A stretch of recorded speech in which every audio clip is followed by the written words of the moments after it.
Welcome back. Thank you for staying with us on Citizen TV. It's time for #Opinion Court. Let me introduce my guests to you once again. To my immediate right, Abdikadir Mohammed. He is the advisor to the President on Constitutional Matters, also a former chair of the Constitution Implement Oversight Committee in Parliament. In the middle, Professor Edward Kisiangani, and to my far right, Ekuru Aukot, formerly of the Committee of Experts on the Constitution, the team that wrote that document. Welcome to you all. Thank you for coming. I want to start with you, Prof. Has this government been faithful in upholding the Constitution? Big no. Why? I don't know. The government should answer that. They have done a few things which are not right, and I categorize that in two ways. One, the head of state has been signing bills which are unconstitutional. One of them is the media bill. If you read it against Article 24, you find 34, from 24 to 34, you just see that a lot of violations are there. So there are several constitutional bills which have reached his office from Parliament, which he should have rejected in defense of the Constitution. He has not done so. So therefore, in that context, you probably feel that it's a deliberate move from the side of the government to make sure that the implementation of the Constitution is not done. And then if you look at questions like equalization, the questions of national values, which say, you know, we should not discriminate against people because of their ethnic background or probably their religious background. And you know, that can be implemented by the government, but we have been talking about skewed appointments in the government. They still exist. So really, when you see that happening and it's still within the docket of government to correct that, and it hasn't corrected that 1 year after the new government took power, then you know that probably it's not interested in it. But I would like to say something more than that. The crucial part of it is the national commissions, which are accounted for in Article 248 of the Constitution. One of the national commissions, which is clear, has a big mandate, is the National Land Commission. There is nowhere in the National Land Commission where the Cabinet Secretary is mentioned. That is the Constitution. You don't like it, you like it, it is like that. Yet the Cabinet Secretary for Lands has been taking the powers of the National Land Commission. I think the government has a duty to protect the Constitution by doing what the Constitution wants, or probably call for a referendum and then we change the laws. If you were to give it a percentage, what would it be? What do they score? 3%. Wow. Yeah, and the fact that I've just said suddenly means I have thought about it so much, I would never give better marks than that. You'd never give better marks. Abdikadir, I know you're itching to go, but I want to come to Ekuru first. From where you sit, as one of the drafters, if you like. Yeah. Do you agree with that 3%? Well, maybe 3% is a little bit too drastic. I wouldn't say it's 3%, but I think generally speaking that I don't think we really lived the spirit of the Constitution. I mean, everybody really must agree with that. What are the issues for you? For me, for example, even just the recognition of the fact that every 27th of August, we should celebrate that we have a new dawn. I mean, yesterday was 27th. I didn't hear any sort of even celebration or even mention, both from either the opposition or the government. So for me, I really think the fact that nobody even wants to celebrate the fact that we have a new constitution, we had a new constitution 4 years back. I mean, for me, I found that so laughable. And yet people are talking about the Constitution and they want to change it. They think, some are saying, you know, this Constitution is good. Yet they do not want to celebrate even on its birthday, which was 27th of August Perhaps last year. to more substantive issues other than the celebration around it. What do you think is a clear indication that even the spirit of the Constitution is something we don't embrace? Okay, I think for me it started right from the beginning when we promulgated this Constitution.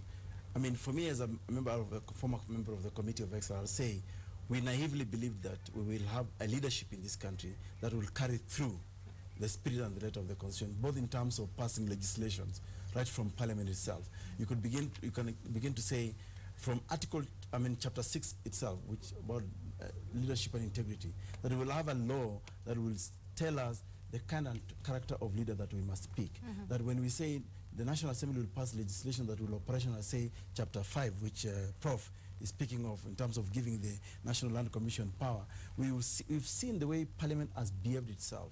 I mean, maybe true to Mutai Ngunyi's prediction about tyranny of numbers. I mean, that has really cheapened the manner in which the Constitution is being implemented. We've seen the conduct of Parliament. We've seen the conduct of the executive. I mean, for me, and I support Prof here. If I was President Uhuru, I will question any bill that comes before me, before I send, and say, how much is this law compliant with the Constitution? The bill on media, leadership, and many others.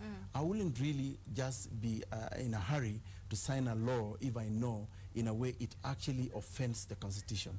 And okay, appointments, for example. I mean, the risk of sounding very critical at this point in time, when President Uhuru became president, he had the chance under Article 130 of the Constitution to say, my cabinet, which the Constitution is very explicit on, must reflect the ethnic and regional diversity of the peoples of Kenya.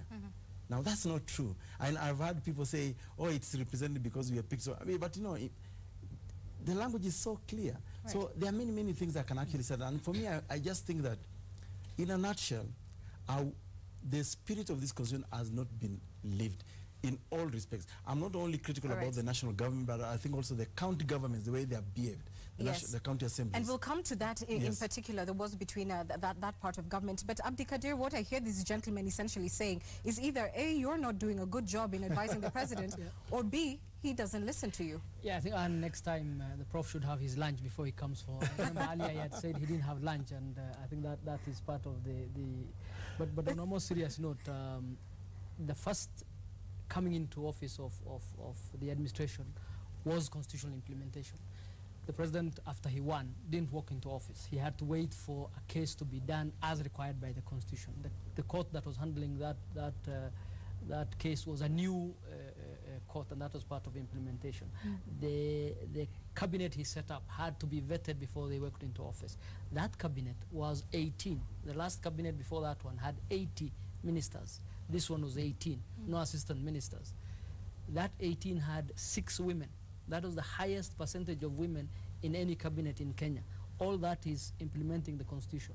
And the perception that the president just gets some document and signs and send it off is absolutely wrong. The interpretation on constitutional issues vary. Even the courts, the High Court gives one view, the Court of Appeal gives another view, and the Supreme Court agrees with the High Court. All that is part of the constitutional process. In other words, you can have different views about the Constitution that are all constitutional. Specifically, I beg your pardon, to the question of equity that has been raised here, and also respecting, I suppose, the separation of powers when we come to talk about county development boards. You actually, first on the equity issue, we have had, for example, more women in any elected post than ever before. 33% of all county assembly members are women. 33% of all senators are women. So we have more women in each of those positions than we have ever had before. But that's not a doing of the president, that's of voters. Specifically, what has he done, perhaps in terms of regional balance as well? Actually, it is not of voters, it was the Constitution. We are talking about constitutional implementation in government. And if the voters had voted, we would not have nominated people. No woman was voted into Senate, not one. No woman was elected as a governor. But if I could complete on the issue about institutions, I absolutely agree with you. The Constitution assumes we have reasonable people in each of those offices. One of the biggest problems I see for the implementation is each of these institutions essentially deciding to grab power willy-nilly, whether it is parliament or the judiciary or the county assemblies, everybody trying to... actually, most of the power has been going out of the executive because the Constitution limited the executive's power. It gave quite a bit of chunk of power to the judiciary and the legislature. These institutions have then decided to throw around the authority left, right, and center. That power was for the use of the public. It was not to increase salaries of But there are 18 chapters in this Constitution Council. You are a very distinguished lawyer. Yeah. There are 18 chapters. If they asked you today, out of these 18 chapters, which one do you think has received the highest attention from the government? What would you say? I would say the one that, in my opinion, requires far much more attention is Chapter 6 for the country. Chapter 6, we haven't done very well. In the terms leadership and integrity chapter that was neutered. Yeah, because it was actually neutered by Parliament in the 10th Parliament. More critically, surprisingly, you were in that Parliament, Abdikadir. So you should tell us what happened. No, that's true, and that I don't deny. But that is a key issue that we have big challenges with.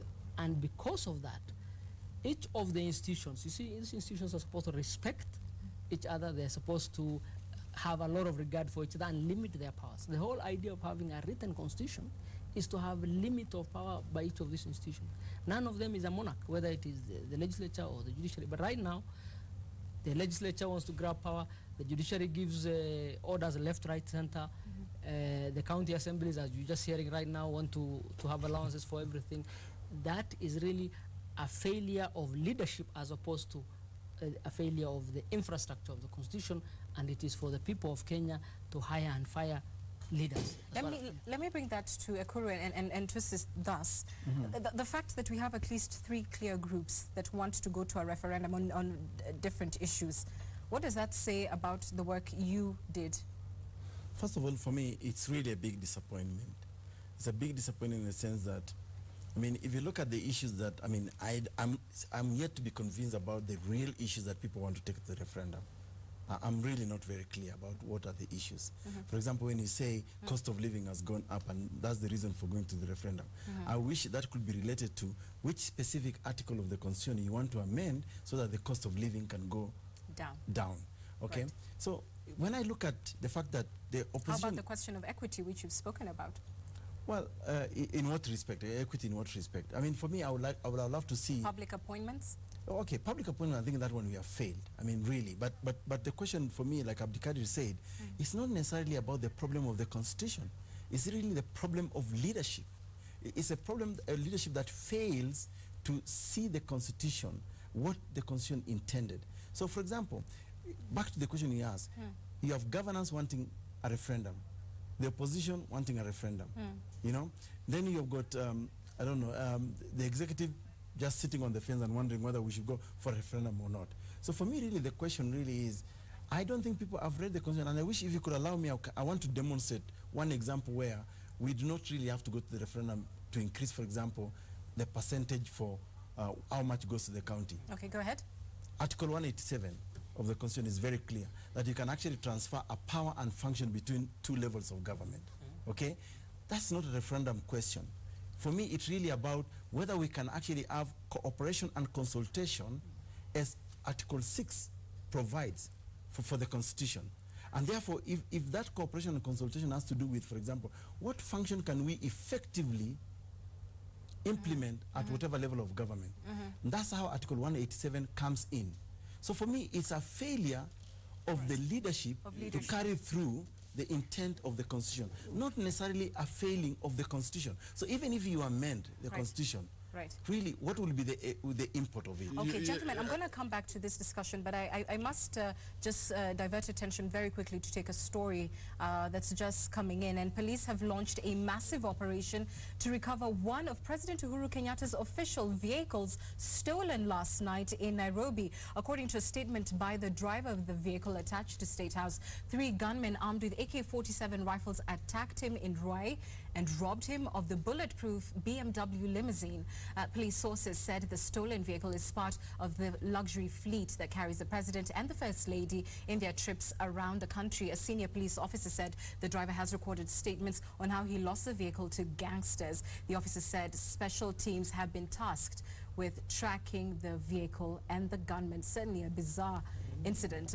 I think it necessitates a quick comment on that. I mean, just reading your expressions, Prof, what do you think?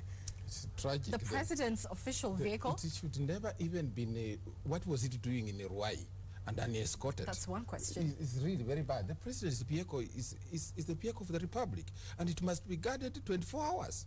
Why would somebody move around with the president's vehicle without security? For me, it's an indictment on, I mean, I think as it continues to be, it's an indictment on the security and security of this country. If the president's vehicle is not secure, honestly speaking, I mean, who is secure and what property is secure in this country? Abdikadir wants to come in, please. Yeah, I think it is not proper to take cheap shots. Let's wait for what happened. You've just had that breaking out. Let's see what happens so that we can make those comments. I think it's not really that appropriate to have those cheap shots at this point in time. It's not cheap. No, it's not cheap. It is your response which is cheap. No, I think Wow. let's wait for. No, I think you need to take back Gentlemen. that one, because really we're Please, just reacting on the please. first instance. Allow me to come in and save you all from those comments right now, I was going to the point that Prof, you was, because we must wind up and we must go back to the Constitution question, please, Professor. We must go back to the question of the Constitution. That is what I'm talking about. Yes. So hold on for the question, then you can respond. I wanted to respond to what I want to come to actually you, Professor. Oh. Well, other than devolution, which of course has been the hope of many Kenyans in terms of appreciating or realizing the gains of the Constitution, did we all err to believe that the committee of experts would, and their job would translate into a more just and equitable society? Because he left off talking about leadership. Did we just leave it to a document and not to the people themselves? I think the committee of experts did a good job. They gave us a document which fairly reflected what we wanted to do. Thank you very much. Yes, but following what he has said, Anne, look at the clamor for referendum now. When you look at the Okoa Kenya form, which talks about the referendum, it raises 5 issues. Among them, surprisingly, is the issue of whether or not we want parliament, ministers to become members of parliament. Now, when a senior politician in this country, or senior politicians that we respect so much, raise that question, we moved away. The committee of experts asked Kenyans, and Kenyans said they do not want the executive to sleep in the same bed as the legislature, and because that is what causes problems with the separation of powers. Now, if you make that an issue, as you are asking people, what mischief do you have? So really, even me, I have not reached a point where I can support the Republic Express itself. We can still go to the point where we say the only way we can strengthen this constitution, let us not touch the constitution, but let the people fight for strong laws which can implement the constitution. Look at Senate today. The people who are calling for constitutional amendment have also rejoiced when they participated in passing a Senate law in which they are going to supervise county governments, and now they want us again to talk about constitutional implementation. Yes. This spirit does not allow Senate to go there. So surprisingly, actually, I agree with Prof on the earlier. On the earlier bit. Stranger things have happened on the show, I assure you. But I think the earlier point you made about they say the price is eternal vigilance, and I think it's important for the people to be eternally vigilant, not assume that you have done a good document, therefore you sit back, because the people of Kenya have invested seriously in this constitution, and it's not just the committee of experts, and I agree with the Prof that the committee of experts did a good job, but it was the people through a very long process. You remember the Bomas process and all that, so that the Katiba was through a very consultative process. So where Kenyans want to be is very clear, and the Senate probably is a very good example. You know, we negotiated a weak Senate. We negotiated a weak Senate, and many of the people in Senate were in the team that negotiated for a weak Senate. Now that they're in the Senate, they realize this is a weak institution, and they want to. It's true. Right. So I think it is important for us to look back and say, for the people of Kenya, this is your document, this is your country. It is a struggle. I think we have done a good start. Honestly, I do. In devolution, in implementation, we have started a good start. It's a long journey. You're preempting my question because it's a final question to you all, and I want you to complete this sentence for me. The 2010 Constitution is only as good as, Abdikadir? As good as the people of Kenya, because this is a document. What gives it life is the people. The people we elect, the people who we give to offices, the way they run offices, our institutions, and I think the infrastructure of the Constitution is excellent. It was not said by only Kenyans, but by experts all over the world. The process that brought it was a very legitimate, consultative process. It is for us now to be vigilant. Thank you. So the Constitution is only as good as, Prof? It's as good as the leadership of this country, because the leadership of this country is the one that is derailing the Constitution, and if I had a way, I would move a motion If I had a different place to move a motion, or if there was a way to do a referendum, I would say we should move a referendum to send parliament packing. It has been passing bad laws, and these laws are ratified with the executive.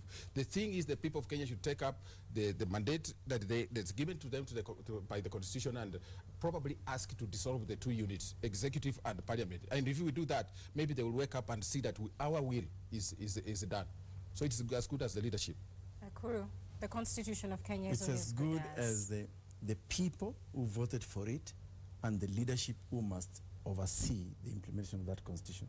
And I say that because you can write the most beautiful constitution, the most flowery of languages in a document called the constitution. But if you not breathe life into that constitution as it is expected, it's as useless as the paper it's written on. And for me, I think for me, the leadership of this country, first and foremost, who have now been given the mandate under the constitution to actually see it through, I would say on a balanced probability, have actually let down the people of Kenya. But the leadership we are blaming today for letting down the people of Kenya does not come from planet Mars. They come from within us. They are our uncles, our fathers, our mothers, our husbands, our wives, and all that. So for me, the constitution is a living text. We must breathe life into it. We must carry its spirit through and the letter. When the letter fails us, let's go back and say, what did we intend in passing this legislation? There must be irreducible minimums in carrying through this constitution. Gentlemen, always a pleasure. Thank you so much. That's Opinion Court for tonight. We take a short break. We're back with more after these messages.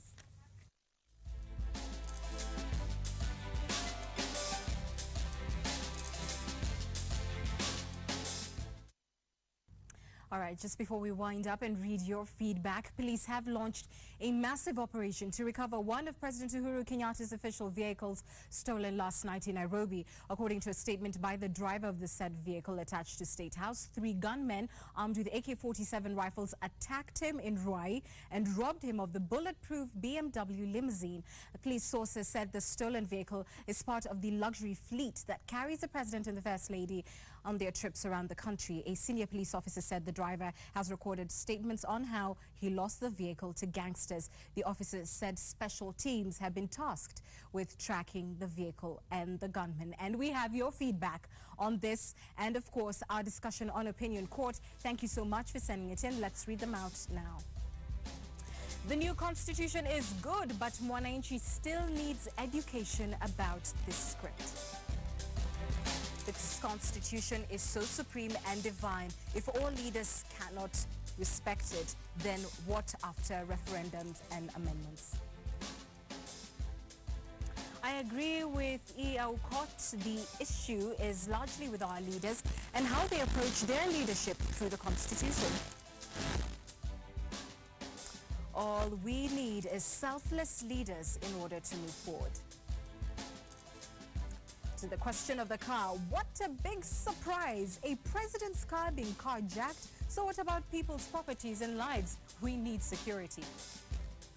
Very last one here. Very shocking that one of the presidential armored limousines has disappeared.